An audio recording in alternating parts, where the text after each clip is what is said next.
Hey guys, how's it going? Welcome to this week's recap video. It's been an interesting week, both health-wise and weather-wise. Samantha is on the mend. You know, she had croup week before last week. Who knows? I don't even know at this point. She had a fever for like 6 or 7 days, and just a nasty cough. I mean, just so much. And anyway, she still has the cough a little bit, but she's so much better and happy and bounding around. But then I got it. And it's kind of inevitable. I mean, you're taking care of one of your sick kids and they're coughing in your face. I mean, Benjamin knows to look away. I mean, he's old enough. He coughs in his arm or coughs away or whatever, or, you know, covers his mouth. And Samantha's just like full on, like right in my face. Ugh. And so I knew it was on its way. So this last weekend, I was kind of like, it took me down. I don't know. And I don't get sick very often. I feel like I've been sick twice in the last couple of months. Like pretty sick. So anyway, you can probably still hear it in my voice a little bit. I'm doing better than I was. Winter of sickness. Yeah. I almost went in because I thought like there's so much like pressure and pain. It felt like I'd been punched in the face. It felt like I'd been bruised, you know, like along here. Anyway, I am on the mend. Also, the weather. So we have snow on the ground, like maybe 2 or 3 inches, and we got a little bit more this morning. And then we're expecting a huge storm to come in. Nobody really knows exactly what it's going to be like down here. That said something about like possible 6 to 10 inches? Yeah, except for, that was one possibility. The one I'm following, it's the weather guy I'm following says it really is undetermined what the amount will be, the accumulation down here in the valley. But in the mountains are supposed to get feet and feet of snow, which is going to be... That's awesome. That's awesome. That's where we get our water. That's where we get our irrigation water from. So anyway, that's good news. We're happy about that. And it was beautiful when we got that first snowfall. It was the kind that all piled up on the branches and like made everything look gorgeous. And it lasted for like 2 or 3 days like that. It was just cold enough. But it is supposed to get fairly cold. It's been bouncing around and I've been checking it. So like every video I've been telling you guys it's going to be -6. Now it says 4. Now it's going to be -1. Now it's like going to be 11. It looks like as of right now our lowest temperature will be 3. I can take 3.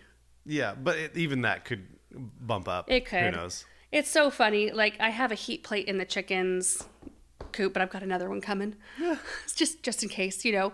And we'll amp up the amount of bedding that they have and all of that. That's really all we have to worry about. The cats, I see questions, especially once it snows and you guys see our cats outside.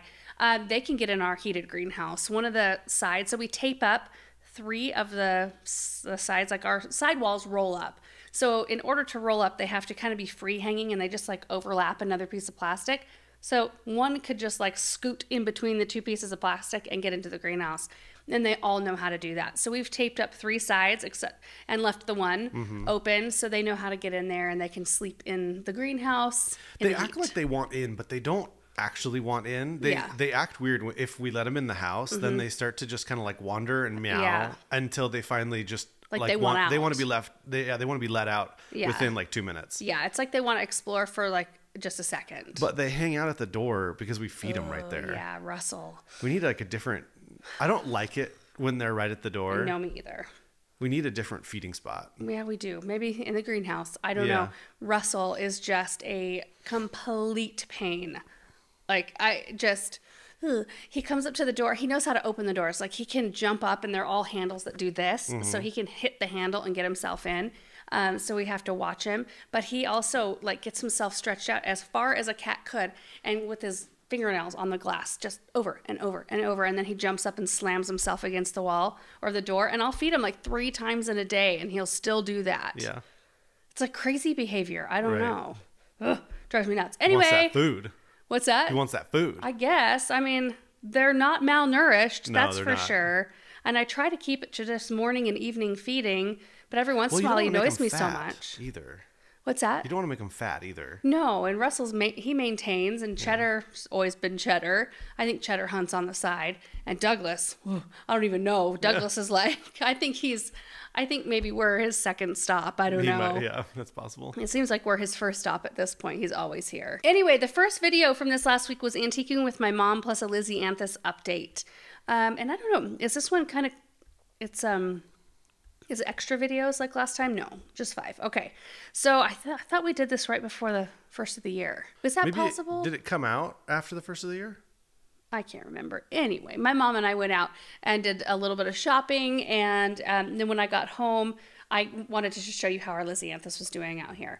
And things are going well. I'm excited about them. So Springer Pond said, I'm curious, during unseasonably warm periods, would you ever set the trays of seeds outside for the day? Let the sun give them a boost. Maybe later on in the spring, that would be something to consider. Usually by that point, I have so many trays going on that I would never do that. In fact, like hardening off, I would never do the in and out thing with the hardening off. What I do is once it's warm enough, I bring out the next batch of things I know I want to plant. I stick them all on the ground. They're uncovered for the day. And then at night, I toss a piece of harvest cloth or that frost cloth over the top of them. Just kind of wrap it under the flats and then just let them stay out there at night. So they've got a little bit of extra protection. But yeah, it's kind of like survival of the fittest. Yeah. It's too much. Unless, we do have some tables with wheels on it. And if I was very organized, I would have all of my seeds organized based on how I wanted to plant them in order so that I could wheel those tables in and out easily and everything would be together, but that will probably never happen. So that's how I do it, just with the piece of frost cloth, and it works really well. Kathleen Sinclair said, have you ever tried winter sowing Lisianthus? I have some seed from last year, so I'm going to try it. That would be an interesting one. I mean, it does require 70 to 75 degree temperatures in order to germinate. So it's maybe one like that if you're going to winter sow peppers and tomatoes. I've heard of lots of people doing that. It's something that they'll start a little bit later, like they'll toss them out in April in jugs or like mid-March or so they don't start them in the middle of winter. They start them a little bit later. So it's worth a shot. I mean, it's a learning experience for sure. Terry Paul said, could you just plant more seeds in the dead apricot tray instead of dumping the whole tray knowing your problem? One could, but I had a little bit of fungus gnat. I've been using the natural and I don't see fungus gnats now, but I had in the very beginning some fungus gnats and I just don't want to mess around with that. So I just dumped the tray. Laura said, love the seed update. If you had to pick your top 5 flowers to grow for a cut flower garden, I have limited space. What would you grow? Well, I would grow zinnias and for sure. I mean, they're just the easiest. You can direct sow them and they're just so great all season long. Dahlias, but I would not grow dinner plates. I would probably grow water lilies and pompons, like the little round ones. They're way easier to manipulate into an arrangement. Dinner plates are awesome, but it's kind of like huge sunflowers. They're commanding. They take up a lot of space in an arrangement, and they're not as easy if you're wanting to do like market bunch looking sorts of arrangements. So zinnias, smaller varieties of dahlia flowers. I would grow Feverfew is awesome, you guys.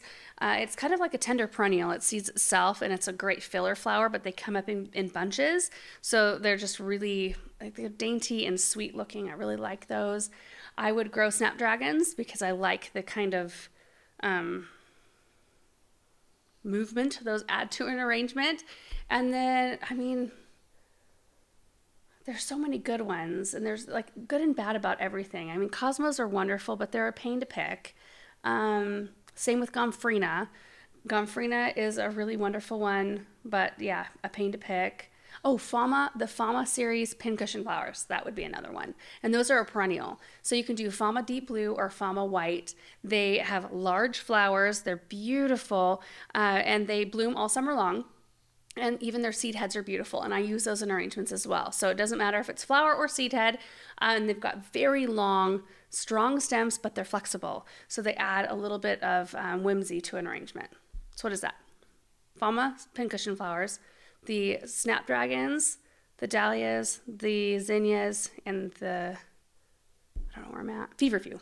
Yeah. 77 Sun said, always a pleasure to see you and your mom antiquing. Do you ever try thrift stores? I haven't done a lot of thrifting in the past several years. I think my mom and I have kind of honed the stores we like to go to, and we kind of know what we're after. Not to say that we wouldn't go thrift shop. You used to do a ton of thrift store shopping. I did. And I went with you all the time. Correct me if I'm wrong. I want to say that the finds are like fewer and far between. Yeah. Yeah, it seemed like you and I had a much harder time. Like you'd go to a store and you wouldn't see like one single thing that you wanted. Right. And you'd have to hit like 5 before you even found. Yeah. Whereas like at an antique shop, you find a lot of things that you like, but you don't necessarily buy them all. But it's like antiquing feels like upscale thrifting. Yeah, sure. If you know what I mean. Not upscale, but you know, it's just like nicer pieces, but they're all used pieces. You know, the thing I think about thrift stores is that it most oftentimes requires some sort of a DIY when you get it home. Oh, sure. Some kind of like a stripping or painting or reupholstering. And I used to enjoy doing that. I don't really enjoy doing that anymore. Maybe if I had time. I just, like, I have a hard time even, like, carving out creative time for myself. Yeah. I mean, yeah. Well, I used to have a ton of it. You were into it for, like, over 10 years. Yeah, I would say so. And then, you know, now you're not as much think anymore. It might ebb and flow. You know, you might come back to where once the kids are up a little bit, like Samantha's even a little bit older and I can bring her with and we're not dealing with nap times and things like that. Sure. We'll see. I don't know. But then you add in school and you add in all of these other things, extracurriculars, and I don't know. Yeah. You just have to roll with life how it goes. Anyway, I need pieces that are a little bit more done. Yeah, sure. You know, and even then, I've given away a lot of the like hutches and things I've bought through the years on shopping trips. They exist elsewhere. They don't even exist in our house anymore because they've been pretty and they've been kind of a space holder for a time. But they were pieces that had like scratches on the side or stuff that I could have fixed, but I just kind of turned that side to the, you know, to the wall so you didn't see it. Anyway, so yeah, I have found new homes for those pieces and I just really want to fill our home with things that we really love. And things that I don't feel like need work and less things too. I think like when we redid our bedroom, got rid of so much stuff in there. Yeah. And it's so peaceful in there, so peaceful and calm. But I do like a maximalist sort of feel though too. Sure. I'm very conflicted. I feel like I can't like pinpoint what you want. What I want. Because I want all the styles. Yeah. Ish. Oh yeah, I feel the same way. Yeah. Like you should see my Instagram. It's just all like houses and landscapes. And they're all the same type of house. They're all white, but they're like different enough. And I think to myself, like, man, if I won the lottery, I don't know what style I would, you know, like if I was one of those people who won like $1 billion, you know, like how would you choose what style of a house to go with if you had all of them as an option? Sometimes having too many options is not a bad thing. It's not I know. Good. I feel like people and myself, I feel like I used to be that way about plants. Like the fewer the options, the easier it is. Sure. You know, if I go pick out plants for my annual container, if there are 20 different varieties of petunias in front of me, I'm like, or I used to be a little bit more like, I don't know what to put together. But if there's only 3 varieties, it's like easy. Yeah. Those are great together. I'm going to grab this one and I'll grab this filler flower. And yeah, I don't know. I think though, if I had to, as far as style goes, like traditional classic, a little Victorian-ish. Mm-hmm. And like French a little bit. Mm-hmm. But farmhouse and like mid-century modern, no. Like that's not in my wheelhouse. Yeah, I don't know. Yeah. It's interesting. Okay. David said, why is this a second video which highest quality is 720 FPS? Usually it's higher. Because I made a mistake. Oh, you did? Yeah, I didn't realize it, but I exported like 3 or 4 videos in 720, and Ken was the one that noticed it first. Mm-hmm. And because Ken edits most of the videos, I edit some now because he's doing so much work with the store. But yeah, he was editing something and he was like, "Hey, I noticed 720p," and I was like, "Well, that's weird. Maybe it's a YouTube problem." It's an Aaron problem. Oh, whoops. Yeah. It's hard though, because with these types of videos where you're in and out of stores and it's darker too, quality just doesn't look as good. Yeah. Either way. Yeah, but it could have been better. Yeah. Actually, on that video, we probably could have exported in 4K. Also, in that video, my mom's mic wasn't working. Yeah. So we had to use camera audio for a lot of it. It was okay though. It was all right. Every once in a while, we do a video where I'm like, "Oh man, we missed it. We like totally missed it. How did I not check the microphone or, you know, whatever." Connie's said, were you able to find any info about the artist of that beautiful painting? I have not looked into it. I put the painting on the wall, though. I need to move it over a few inches because I just found an empty nail somewhere and just popped the painting up so it wasn't sticking on setting on the ground somewhere. It's so pretty, though. I love it. ALW said, Laura, I love your style. What would you call it? I don't know. I don't know what I would call it. Yeah. Also, like English estate looking, Sure. with the maximalist vibe, like libraries and like maybe a touch of Harry Potter in there on occasion. But then I get sick of that really fast. Yeah. I don't know. I think you and I both like lots of molding and detail and architecture. Right. Yeah. Well, it's hard too because it can, over the years, like the things that you're exposed to, it changes because, at first when I saw all the gold in like kitchens and things like that, I was like, oh, it's so ugly. And then, you see it for several years and like about the time that things like that are going out of style, I'm like, yeah, it's not so bad, It's fine, yeah. like just kind of late to the game. Yeah. I think my mom's, she picked out all fixtures that are gold. Really? Yeah.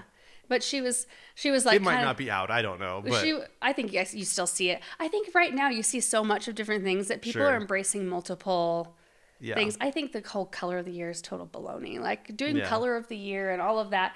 It's like, just do what you want to do. It's marketing. They're trying to sell you stuff in that color, and they'll like keep pushing gray because there's tons of warehouses full of gray stuff, that they need to sell. Millennial gray. Yeah. Yeah, just do what you love for your house, what makes you happy. And my mom was kind of like, ooh, should I do, usually we do like a, what's it called? I don't know. It's like silver, but like.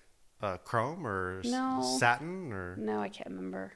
Anyway, she was going back and forth and she thought, well, of all things, the hardware and the faucet, of all the renovation, those are the most inexpensive to replace. So she can enjoy it, see if she likes it, and then swap them out if she doesn't like it. I think it'll be pretty though. Next video is geranium update, seed haul, and planting bulbs in January in the garden. I look outside now, I'm like, oh, I'm so glad I did that. Yeah. Oh my goodness, I planted, how many did I plant? 800 bulbs or just over, something around there. It was amazing. Gave you an update on how the geraniums were doing. I think it was a 7-week on the dot update. And then I got a little box of seeds from Johnny's, which is basically my seed order, minus a few more. I've ordered a couple more, which I will go over with you in another video because it's kind of a new thing I'm going to be starting in the greenhouse and trying out. But yeah, anyway, Judy Wiggins said, I can hardly wait for spring. I live in Portland area. It's been so mild. Everything is sprouting. Now the weather says temps will drop to teens possibly next week. What will happen to my garden? That's a hard one. You might have to provide some extra protection. If there are especially tender things that have started to pop through the soil, you could cover them with some frost cloth. Most of the things that are starting to push now, like when it's still pretty cold, are pretty tough. I mean, they might have a little bit of tip damage on them if you don't cover them, but most things will be okay. Most things, it kind of depends. You might just have to assess in the spring. Yeah, I'm so thankful it snowed here and that we're expecting more before the really cold night because that means all of our stuff is just covered with a blanket of insulation. Mm-hmm. It worked out perfectly. I think one of the main things you need to be thinking about is a moisture level. If you haven't had a lot of moisture, if it's been pretty dry, if you've got containers outside, give them some water. If you have stuff that you planted late in the season, make sure that those have some water because I think things die most often in spells like this, not due to the extreme cold, but being dry during the extreme cold. So I think making sure things have some moisture is important. Kay Robinson said, if you have tulips planted in large containers, do you need to remove the bulbs before you plant annuals? You can, or you don't have to. I have planted right over the top of bulbs and everything's been fine. The only thing that you need to worry about is it depends on what kind of annuals you are planting. If you plant like an annual grass, like a purple fountain grass, or if you do something like a sweet potato vine where they have a very aggressive root system, when you pull all the stuff out of your container, they might just come out, like pull out all your bulbs with them. If you're doing petunias, pretty shallow rooted, I mean, they pop out. Superbenas, same way. They'll pop out and will leave your bulbs undisturbed. So kind of want to use your own judgment when you plant things over the top. Kimberly said, I love the flower pot in the greenhouse with the bow. What brand is it? Unique Stone. Debbie said, Laura, did you get a new camera? I feel like you're right here in my living room with me. I only watch your videos on my 55-inch TV, and there's definitely something different with this video today. It was go for it, No, right? it wasn't. Ken edited that. I don't know if he did it accidentally or not, but he edited it in 60 frames a second. We normally edit in 30. Oh. And we can't edit in 60 all the time because sometimes the frame rate on the camera doesn't allow it. But anyway, yeah. So it just went out as 60 frames a second, which I thought it actually looked fine. I thought it looked good. I didn't even notice.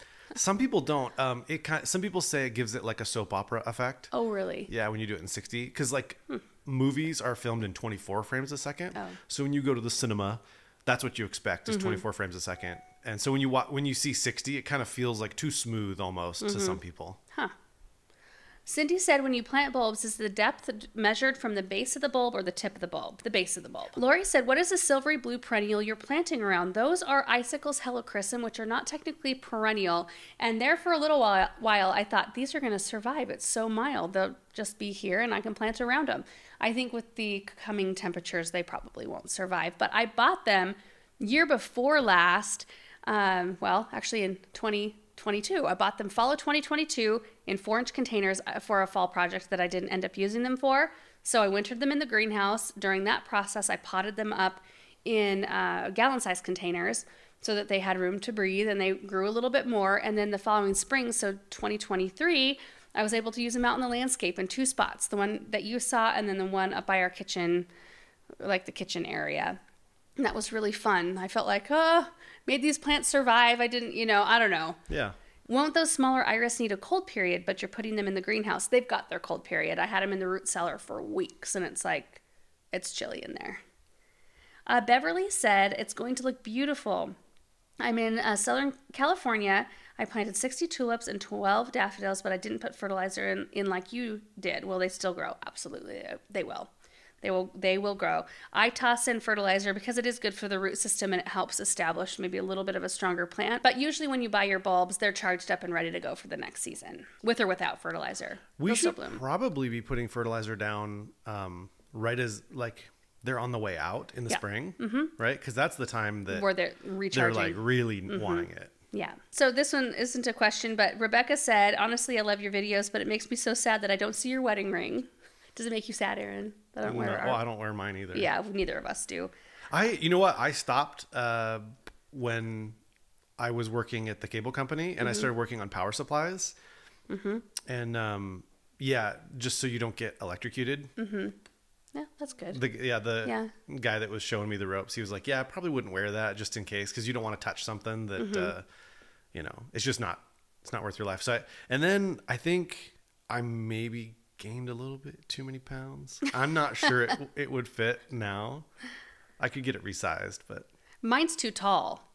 Like my stone sits too high and it rips. Well, not that it matters because like I don't wear gloves hardly ever, but when I do wear gloves, it rips holes in them. I remember at the garden center, I did wear gloves a lot more because I had like drippy wet hoses every single day that I was holding. And so I'd end up with a huge hole like right around my ring.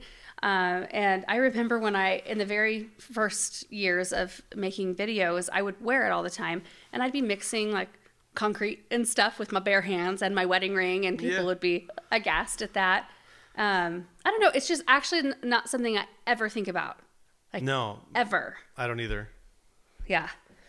Kathleen said, thank you so much for all your garden lessons. I've learned so much. Wondering, do you guys do soil tests? And if so, do you use a local lab or mail away kits? We have done a soil test. Do you remember? It was my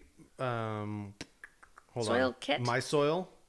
I think it was from My Soil. My Soil? Yeah. There was 2 we did. It was in a video. Yeah. Yeah, you could go back to one of them was My Soil. Yeah. I wonder if that would pop up if you Googled Garden Answer Soil Test. That video probably would come up. Next video was a ton of pretty succulents. So I had ordered the day after Christmas an order from Mountain Crest Gardens out of California. They heat pack their succulents and I just needed to kind of bolster my supply. They're all sitting below me on the bottom shelf of our light systems here. And I was really pleased with how they looked. They arrived on a day where we were expecting some inclement weather and I thought, well, this is perfect. I'm going to be in the warm studio instead working on this project, getting these unboxed. So Erica's in the garden said, have you ever had mealybug or powdery mildew on your succulents? Yes. If so, how did you eradicate them or do you just toss the infected plant out? It depends. If it's heavily affected, I toss it. It's just not worth it. It's not worth fighting the mealybugs and them possibly spreading to other things. The best way I've been able to eradicate them is a Q-tip with rubbing alcohol on them. that has been the best way. It's way tedious to do that, and you have to really pay attention, like every day, look at that plant. But if you do that for a little while, you take care of it, and then you avoid sprays, which I try to avoid on succulents because, especially on soft succulents, it ruins the look of them. You know, a lot of the echeverries and things like that have that powdery coating, and don't spray anything on those. Using something that's more pointed to get it out, more like direct kill to get them out is better. Becky said, I fell in love with succulents again when you opened the large box from Mountain Crest last year and have since ordered some beauties from them. Question, what happened to the succulents you planted around the rocks by the pond? I read conflicting reports of how durable they are after cold weather. Did you uproot to warmer protection? I trust your answer. I planted sempervivums, which are cold hardy. They're doing great before the snow covered them. I haven't seen them since the snow has been on them, but it shouldn't hurt them at all. I did plant them fairly late, and I did rip apart the plants. So I expect a certain percentage to not thrive because some of them didn't have hardly any roots at all, but some of them had pretty established root systems. So I'm hopeful that I have a pretty good stand this next spring. We'll see. S. Barlow said, how do you maintain the size of your succulents? Mine seem to bolt out of their containers after a season. Repotting, and I don't know what you mean by bolt, but like the flat floret, what are they called? Rosette. I was going to say floret. The rosette ones, if they're bolting out the center, that's not good. You don't want that. Aren't they trying to get more light? Yeah, that means they don't have enough light. Yeah. If you mean they're just bolting like they're growing huge, just repotting them. That's really all you can do with them. And if you are having that great of luck, that's awesome. Well, some of them can grow quite large. Yeah, they can. So. Like case in point, that huge. Yeah, the jade. Jade, yeah. I was going to say sedum, but jade, yeah. I mean, that started off as, yeah. Yeah. I'm really curious how old that thing is. Mm-hmm. That's got to be really old. Next time we should ask. Yeah. Lynn said, it would be fantastic if you could carry that cool syringe in your shop. Every time you pull it out to use it, I think, boy, I need that. You guys, it's just a medical syringe. Whoops. I actually looked to see about carrying them, and I mean, they're so cheap. I don't know that there's any margin. It's 100 ml or 100 cc syringe. I linked to Amazon. You can get, I think it was like 2 of them for like $5 yeah, I was or going to say under 10 yeah. Anyway, yeah, it's very handy. Sandra said, couldn't you water from below? Might be easier than a syringe. I would love to be able to water from below, especially those small succulents that are packed in a flat. In here, outside it would be easier because you don't worry about making a mess. But when you're inside, and I don't want to get water on the walls and water on the floor, like if there was an easy way to get the water back out of the tray, that is our hang up. Yeah. You know, if I could just drag the hose in here and stick the hose in and just let it fill up and let the succulents drink for a little while. And then if we could somehow, I think I talked about it in the video, but drill a hole in the tray and then create some kind of a seal right there with a tube that we could then like pull a cork out and then the water would release into a bucket and we could just reuse that water. If we could figure out how to do that, I would do that in a second. But I am concerned about a couple of things because we went down to Home Depot and Aaron's been like racking his brain trying to figure out how he could create that kind of also opening. doing it to where it's not like super expensive too. Right. All but the parts. We can't have any kind of a lip because all the water has to go out because fungus gnats are a thing and that's where they will breed and that's where they will like become a problem. So I don't know if it's worth it, like with the potential problem of fungus gnats. Right. You know, I don't know. Well, you could try it on one tray and just see how it works. I think the solution is probably something like a bathroom sink drain. Because they had one with a cork. It was a chrome piece, and I just don't know what PVC pieces you need to connect to that. I took that over to like the PVC section, and nothing fit. But the water would still have to go up over that? Well, if you could maybe, I was thinking if you could melt the plastic just enough right where you drilled a hole to where it was kind of like set down slightly, you know, because plastic is pretty malleable if it gets heated up. So if you got one of those heat guns and kind of heated up the area and kind of pushed it down to where your drain was down a little ways, down just slightly. And in fact, if it was, maybe you could even get the plastic melted just enough to where it sealed to the drain. You probably would want some other kind of sealer like plumber's putty or something. Silicone. Yeah, silicone. Yeah. I don't know. I think it could be done. I just need to play with it. I came inside after that. I'm like, Aaron, You know my juice steamer? Like that little tube that comes out of the bottom of my juice steamer. It's just got like this little clamp on it. And I just want tubes like to be sticking down out of all the trays. Totally fine. I don't care if they're dangling down with that little clamp. And so every time I need to release water, I just unclamp, let it release water. Like, I don't know, in my brain for a while, it just seems like very uncomplicated, but it kind of is. Yeah, getting all the right parts. And you want it to be, well, whenever I do stuff like that, I want it to be like a permanent fix, you know, where it's not janky. Like if you touch it, it falls apart or something like that. I want it to be solid and, you know, not going anywhere. I guess. Amy said, I love how perfectly symmetrical some of the succulents are. I do too. There's something about that balance that's so pleasing to look at. If you get fingerprints on them, is there any way to remove the marks? Not really. I've heard that over time they can recover from it, but I don't know how long over time it means. And I remember the very first time I learned about that, we were down in Southern California. We met up with Cindy Davison from the Succulent Perch to do a couple of video projects at a nursery that I cannot, something Oasis. Yeah, Oasis something. Anyway, they opened up special for us. It was like a Sunday, and we met up with her, and I remember I touched a succulent, and I didn't even think about it. I'm like, ooh, that one's pretty. And she kind of was like, don't do that. Very nicely and sweetly, and like didn't make a scene or anything.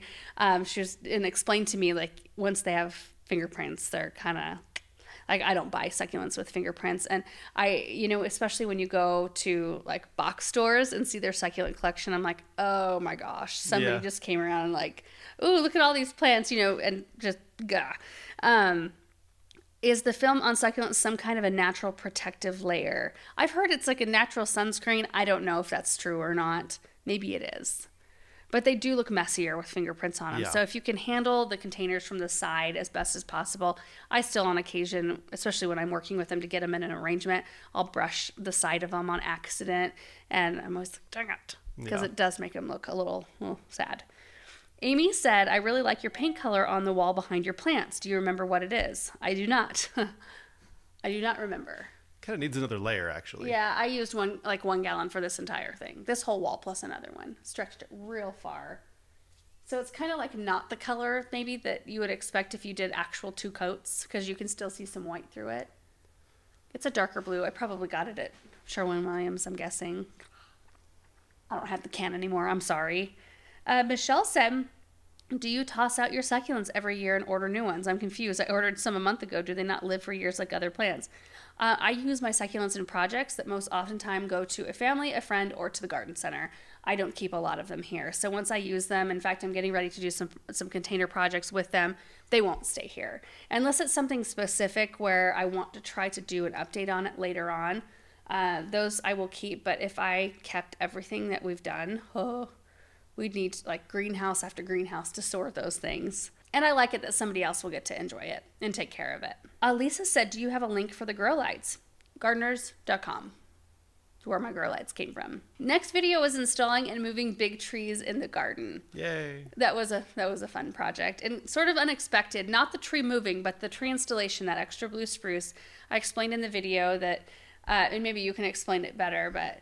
Yeah, well, he was just like, hey, do you want me to bring one? Like, I have to bring this big equipment anyway. Yeah.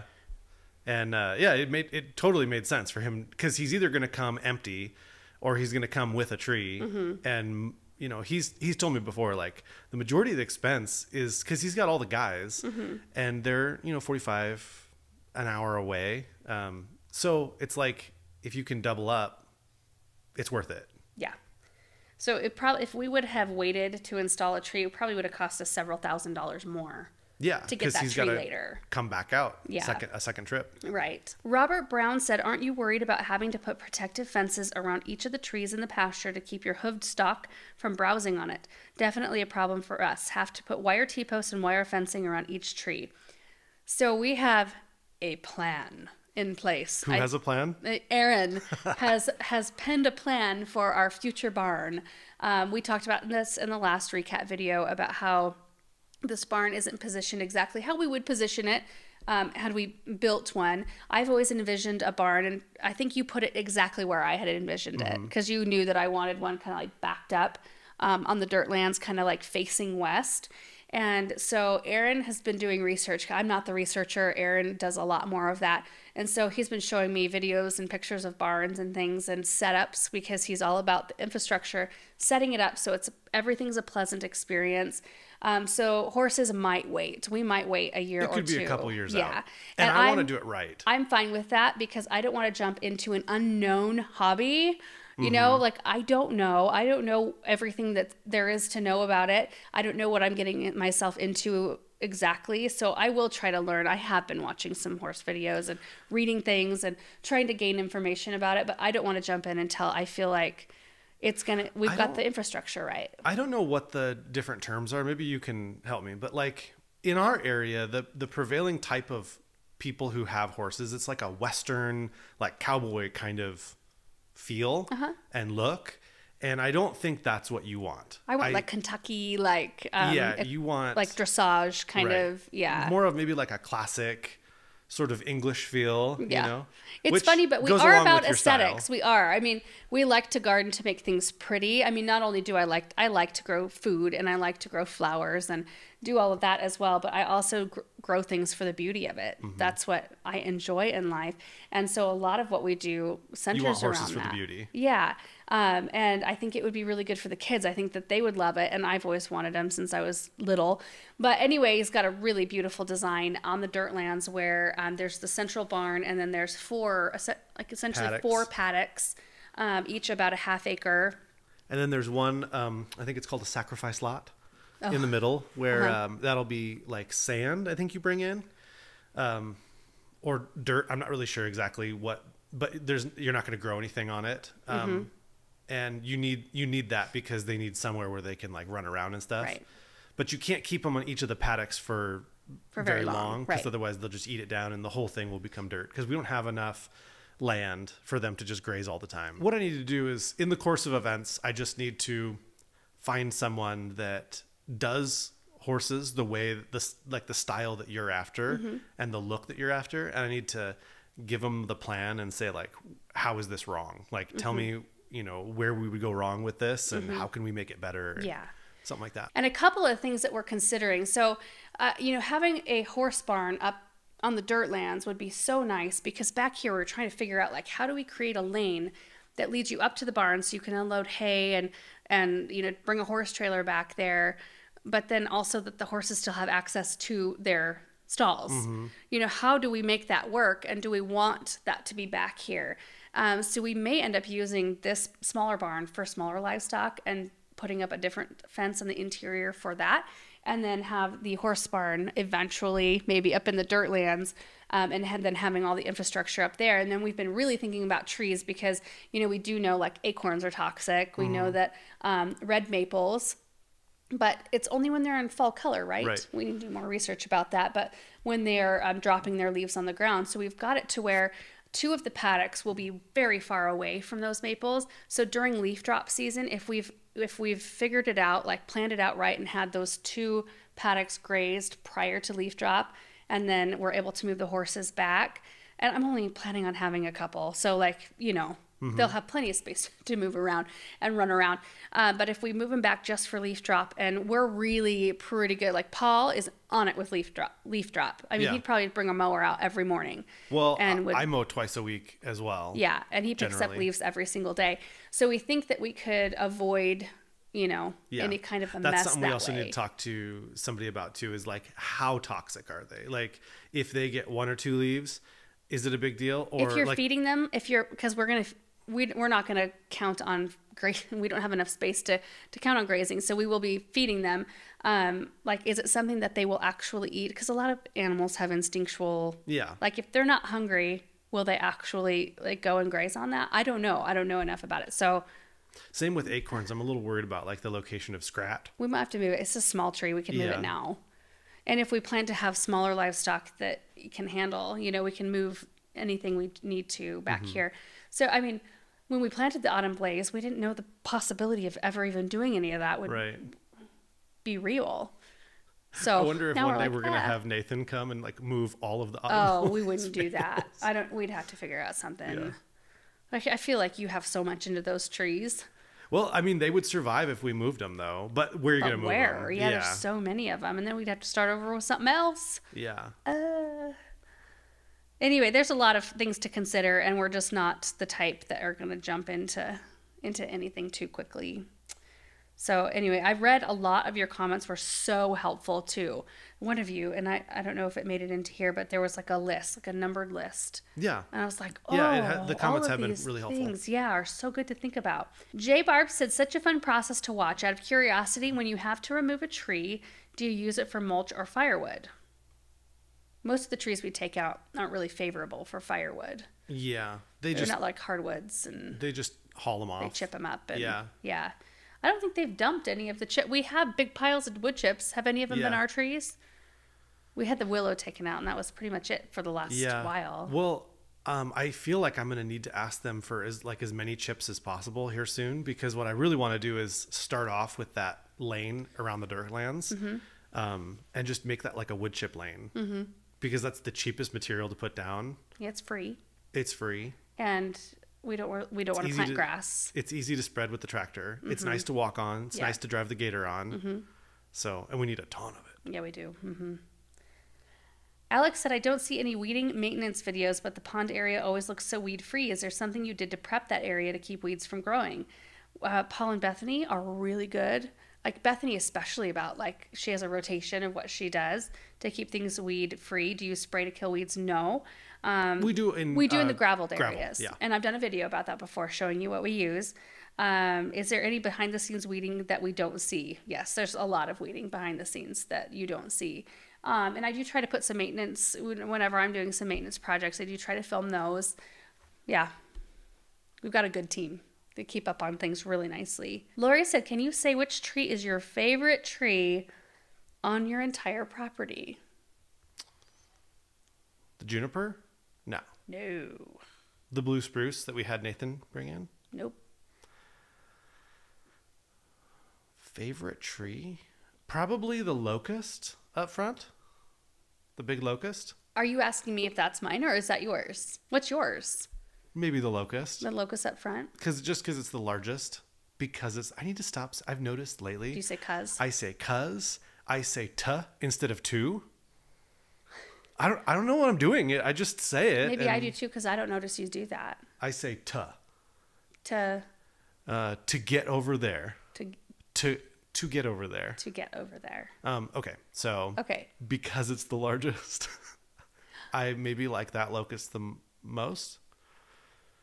I like the triple trunk birch by the portico. The big one. That is nice too. It's a beautiful tree. There's so many that I love, and for different reasons. I love the weeping willows for their structure, but they're messy in wind, so I don't like that. The weeping willows you can't get too attached to because you know that they're going to come down in a storm one day, like within the next 10 years maybe. And what I didn't think about until that blue spruce was installed. So when we put the new fence in back there, I told Aaron that just ruins the pictures of Hebe. Like any picture I take of Hebe is going to have that 3-rail white fence if the willow doesn't have leaves on it, like wintertime pictures.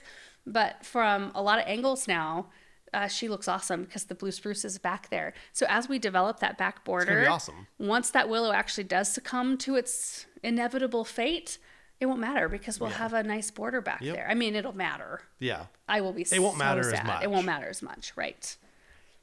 Constance said, how long will you leave the support ropes on the trees? I thought you said 6 months, but some of those seem to be over a year. Will you rope the ones you just moved? How do you fertilize the evergreens? Nathan said 1 or 2 years.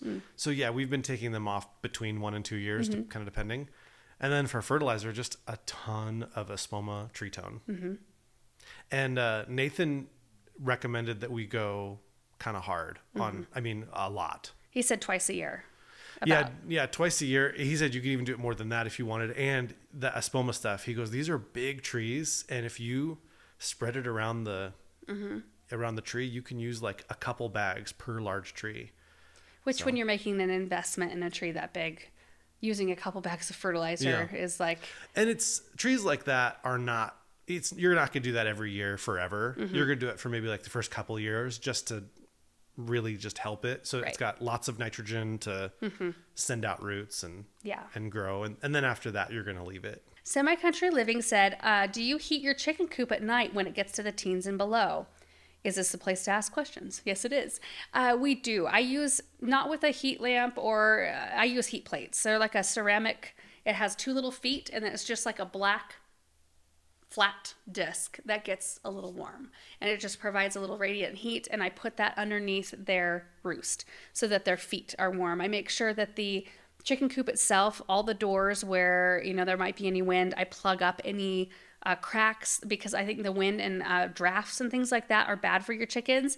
So we make sure that all of those things are plugged up, but we make sure they still get plenty of air. So there's openings kind of like up top in the coop, and so fresh air can still get in, and hot air, you know, can get out in the summertime. But yeah, the heat plate works great, and I ordered a second one, so I'll have 2 in there when it gets really cold. And it's probably unnecessary for our chickens to have 2 heat plates, but it makes me feel better. Also, I make sure to have a heated water source in there so that, you know, it doesn't ice over. Good feed available to them all the time. I have like one that dispenses all the time, and then you can provide extra snacks and stuff, high protein stuff, to kind of bolster them for those colder times. Last video was lots of projects: pruning in the snow, tree dismantling, Lisianthus planting, and cooking dinner. Yeah, a lot done in that video. I just had to prune up a couple of roses. You weren't feeling that great either. No, I was feeling super crummy that day. And I even mentioned, like, hey, I think I'm sounding kind of stuffy, but I really wasn't sounding all that stuffy. I think I'm sounding stuffier today. I don't know. Anyway, pruned a couple of roses that had flopped over the sidewalk due to snow load. Tree dismantling, we took apart the Christmas tree in the Hartley. Then I planted 5 different varieties of Lisianthus. So all of my Lisianthus are going right now. I love it. And then I cooked dinner utilizing potatoes, rosemary, shallot, lemons. What else from our own garden? Did I say potatoes? Potatoes, rosemary salt from Alyssa, Aaron's sister. She gave us that as part of our Christmas present that she'd made from her garden. I got lemons out of the greenhouse. Anyway, it was good.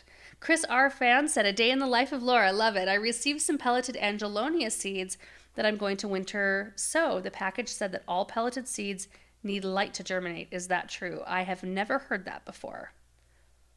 Maybe that is true. I don't know. I've never heard that before, so I can't attest. Megan said, I'm thinking of starting a YouTube garden channel. Do you have any advice? Oh, that's a hard one at this point. There's so many gardening YouTube channels. When we started our channel, there was a few. And there was really no one doing like pretty gardening. Yeah. There was like P. Allen Smith and Martha Stewart, and they were like TV. They weren't doing YouTube, but there was a few like organic vegetable, like food production gardening channels, and now it feels like gardening's all over the place. Well, it's so accessible now because of Instagram and TikTok. You know, anybody with a phone can make videos, and that's great. You know, it just makes it a little harder to find your like. Yeah, your niche without copying somebody. Yeah. Yeah, I don't know. I mean, that's what I would do. If I was starting over, I would start with probably TikTok and Instagram and maybe YouTube Shorts. I guess Facebook Reels too. But I would focus on trying to grow an audience there first, because I feel like for us, the hardest thing was the YouTube audience. That took the longest and was like the most trudge. But that's the most loyal. Yeah, I feel like the people who follow you on YouTube, those are like real people that actually watch and care about what we're doing, and they comment. The people that are on like TikTok and Instagram, they're like scrolling through, and they're sometimes accidentally finding you because of the algorithm, because you've liked other gardening content or whatever. And so that stuff just shows up in your feed, and they'll watch your stuff and they may like it, but they're not necessarily as loyal as YouTube. I think, consistency has been something that we have kind of... Yeah, find a schedule and stick to it. Yeah, consistency is big. And content, content is king. So, I think it's easy to fall into the trap of feeling like you need everything to be perfect. And I think I could have easily fallen into that. And Aaron was like, nope, go, what is the 80-20 rule? Do it 80% of the way, the 20% doesn't matter, or the people won't notice the other 20%. Right. Like you feel like you could fuss with it for an extra 20% to make it perfect in your eyes, but it's details that nobody else would care about or even notice.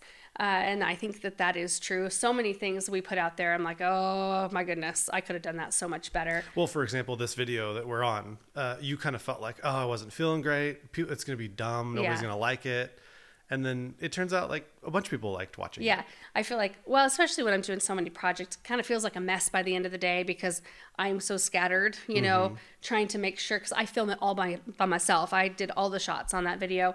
And so trying to like get interesting shots and keep that in my brain while I'm filming the project, while also trying to make sure that there's something in it that might be helpful, like some kind of information that could be helpful or meaningful to somebody. It can be a lot to juggle when you're not feeling like super great. I don't know. I think for me too, and I don't know if you agree with this, but I think in order to like be not yourself, but to be unique, for me, it's helpful not to follow too closely what other people are doing. Sure. And I don't. I'm a little bit aloof, and I have to be that way because I feel like that keeps me in my lane.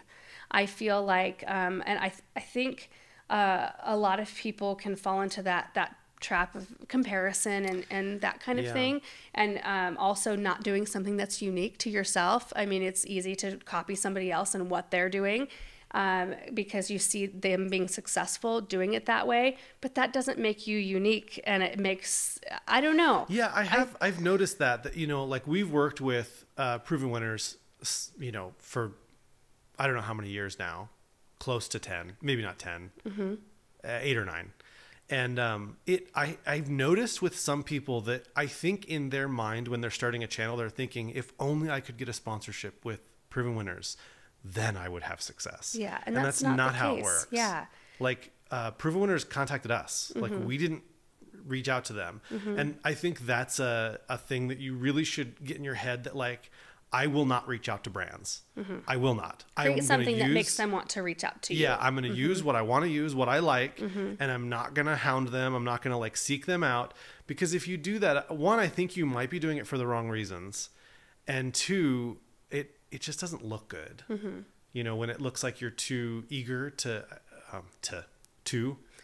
work with, to like get sponsorships, because sponsorships is not what makes you grow. It's like entertaining or educational content. Is what will make you grow. Yeah. And we, you know, it's worked out for us working with Proven Winners and like Espoma. Yeah. Yeah. They've been wonderful. Those are kind of our two like mainstays. Yeah. But you were already using their stuff. Right. And yeah, I think that it can be when you are making videos and you're seeing what everybody else is doing. You could be like, well, I don't really know if I want to make that video now because like there's 4 or 5 other videos out there that have the same kind of information. Yeah. You know, but everybody does have a slightly different, you know, for the most part, has a slightly different audience. So I think that, you know, go ahead and make those sorts of things. But if you don't know what other people are putting out there, doesn't matter. You're doing it on your own time frame, and you're doing it when it makes you happy to do it and when it feels right for your climate or whatever. I don't know. That just helps me a little bit. There you go. Stay in your lane, I guess. Yeah. I don't know. That was probably a convoluted conversation. I hope that was helpful. Charlene said, how did your Arbs and Vanderwolf pines do with that heavy snow? Our pines were splayed out and we had to get out there and knock the snow off. I was watching them. They did okay. It wasn't enough to really splay them down too much. There were a few branches sort of like weighing down, and we talked about it. Oh, I knew it was going to warm up enough to where most of that would melt, so I wasn't too worried about it. I think any more snow than we got, though, and we would have been out there with a broom. Yeah. Knocking snow off. Barbara said, question about the root cellar. Is it okay to keep bulbs and tubers where you save food that you eat? I know sometimes the plants give off gases. I haven't had any problem storing all my things together.